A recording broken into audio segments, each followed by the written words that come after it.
कभी सोचा है कि अरबपतियों के दिमाग में आखिर चलता क्या है? क्या वो हमसे अलग हैं या फिर उन्होंने बस अपने दिमाग को सफलता के लिए ट्रेन किया है? आज हम इसी रहस्य से पर्दा उठाएंगे और देखेंगे कि कैसे साइंस बेस्ड टेक्निक्स का इस्तेमाल करके कोई भी अपने दिमाग की पूरी क्षमता को अनलॉक कर सकता है। तो शुरुआत करते हैं एक बहुत ही दिलचस्प सवाल से। क्या जो लोग बहुत ज़्यादा सफल होते हैं, उनका दिमाग हमसे कुछ अलग तरह से बना होता है? क्या उनके पास कोई ऐसी दिमागी शक्ति है जो उन्हें बाकियों से आगे रखती है? यही सवाल हमें इस विषय की गहराई तक ले जाएगा। तो इसका जवाब ये नहीं है कि उनके पास कोई बेहतर हार्डवेयर है, नहीं। असली फर्क इस बात में है कि वो अपने दिमाग का इस्तेमाल और उसे ट्रेन कैसे करते हैं। यही उनकी कामयाबी का सबसे बड़ा राज है। तो सबसे जरूरी बात यह है, पीक परफॉर्मेंस किसी अलग तरह के ब्रेन से नहीं, बल्कि एक ट्रेन्ड ब्रेन से आती है। ये सब कुछ प्रॉब्लम्स को सॉल्व करने वाली एक मानसिकता बनाने और दिमाग के सही हिस्सों को मजबूत करने के बारे में है, और ये कोई भी कर सकता है। चलिए, अब ये समझते हैं कि हमारा दिमाग असल में काम कैसे करता है। हमारे ब्रेन के अंदर दो सिस्टम्स के बीच एक लगातार खींचतान चलती रहती है, जो हमारे रिएक्शंस और फैसलों को कंट्रोल करती है। इसको समझना ही सब कुछ बदल सकता है। तो हमारे दिमाग के अंदर दो हिस्से हैं जो कंट्रोल के लिए, समझ लीजिए, लगातार लड़ते रहते हैं। पहला है हमारा इमोशनल या रिएक्टिव ब्रेन, जिसे लिम्बिक सिस्टम कहते हैं। ये लड़ो, भागो, डरो या जम जाओ जैसे तुरंत वाले रिएक्शंस के लिए जिम्मेदार है। और दूसरा है हमारा लॉजिकल ब्रेन, यानी प्रीफ्रंटल कॉर्टेक्स, जो हमें सोचने, समझने, कंट्रोल रखने और सही चुनाव करने की ताकत देता है। और यहाँ एक बहुत हैरान करने वाली बात सामने आती है। ज़्यादातर लोगों के लिए उनका रिएक्टिव इमोशनल ब्रेन 80% समय कंट्रोल में रहता है, और यही वजह है कि बहुत से लोग पुरानी बातों में ही अटके रहते हैं और डर के आधार पर फैसले लेते हैं। हमारे इसी इमोशनल ब्रेन के अंदर एक छोटा सा हिस्सा है, अमिगडाला। इसे दिमाग का चौकीदार समझ सकते हैं। ये लगातार खतरों को स्कैन करता रहता है, और जैसे ही इसे कोई खतरा महसूस होता है, ये हमारे रिएक्शंस पर हावी हो जाता है, जिससे हमें गुस्सा या डर महसूस होने लगता है। तो सवाल ये है कि इस इमोशनल ब्रेन पर कंट्रोल वापस कैसे पाया जाए। इसकी शुरुआत होती है सुबह से। आइए एक पावरफुल मॉर्निंग रूटीन पर नजर डालते हैं, जो दिमाग को सफलता के लिए तैयार करने में मदद कर सकता है। सबसे पहली बात, एकदम से चौंकाने वाले अलार्म से जागने से बचना चाहिए।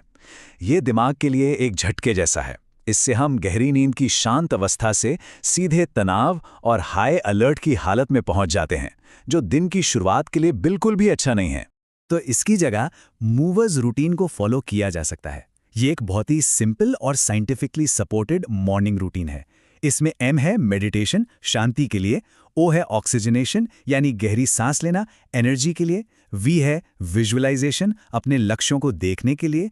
ई है एक्सरसाइज, फिजिकल हेल्थ के लिए। आर है रीडिंग, यानी कुछ अच्छा पढ़ना, प्रेरणा के लिए। और एस है स्क्राइबिंग, यानी लिखना, अपने विचारों को साफ करने के लिए।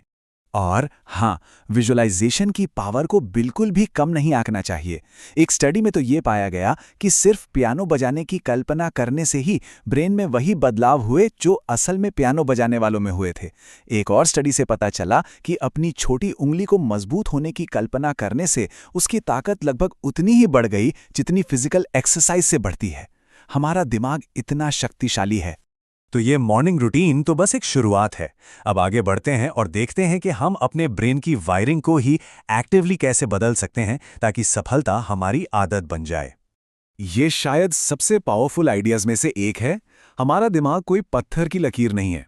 इसमें न्यूरोप्लास्टिसिटी नाम की एक कमाल की क्षमता है, जिसका मतलब यह है कि इसे किसी भी उम्र में हमारे जीन्स या पुराने अनुभवों की परवाह किए बिना फिर से एक नया आकार दिया जा सकता है। हम अपने दिमाग को बदल सकते हैं। और ये हम कैसे कर सकते हैं? न्यूरोबिक्स के जरिए, मतलब अपने न्यूरॉन्स के लिए एरोबिक्स। ये कुछ सिंपल एक्टिविटीज हैं जो दिमाग को चैलेंज करती हैं, रोज की बोरियत को तोड़ती हैं और नए दिमागी रास्ते बनाने में मदद करती हैं। दिमाग को हेल्दी रखने के लिए रूटीन में बदलाव लाना बहुत जरूरी है। और देखिए, इसके लिए कुछ बहुत मुश्किल करने की जरूरत नहीं है। अपने दूसरे हाथ से दांत ब्रश करना या काम पर जाने के लिए कोई नया रास्ता अपनाना जैसी छोटी छोटी चीजें भी दिमाग को जगाने और उसे मजबूत बनाने के लिए काफी हैं। अच्छा, अब एक बहुत ही कॉमन चैलेंज की बात करते हैं, टाल मटोल यानी प्रोक्रास्टिनेशन। एक स्टडी में पाया गया कि 95% लोग टाल-मटोल करते हैं। ऐसा इसलिए है क्योंकि हमारा दिमाग नेचुरली एनर्जी बचाने की कोशिश करता है। तो इसका हल क्या है? 5 मिनट का नियम। टालमटोल के इस चक्र को तोड़ने के लिए बस खुद से ये वादा करना है कि उस काम को सिर्फ 5 मिनट के लिए किया जाएगा। एक बार शुरुआत हो जाए तो एक मोमेंटल बन जाता है और फिर उस काम को जारी रखना दिमाग के लिए बहुत आसान हो जाता है। आखिर में ये सारी बातें एक ही कोर आइडिया पर आकर टिकती हैं। सच्ची सफलता और परफॉर्मेंस अपने दिमाग के अंदरूनी हालत पर कंट्रोल पाने से ही आती है। जब मन पर महारत हासिल हो जाती है तो कुछ भी हासिल किया जा सकता है। जैसा कि सोर्स में बहुत खूबसूरती से कहा गया है, पहले आप यहाँ मन में बनते हैं, फिर आप वहाँ वास्तविकता में बनते हैं। सब कुछ मन में ही शुरू होता है। अपने विचारों और अपनी अंदरूनी हालत पर महारत हासिल करके हम अपनी बाहरी दुनिया को एक नया आकार दे सकते हैं। तो सवाल ये है, आज से अपने मन में क्या बनाना शुरू किया जाए?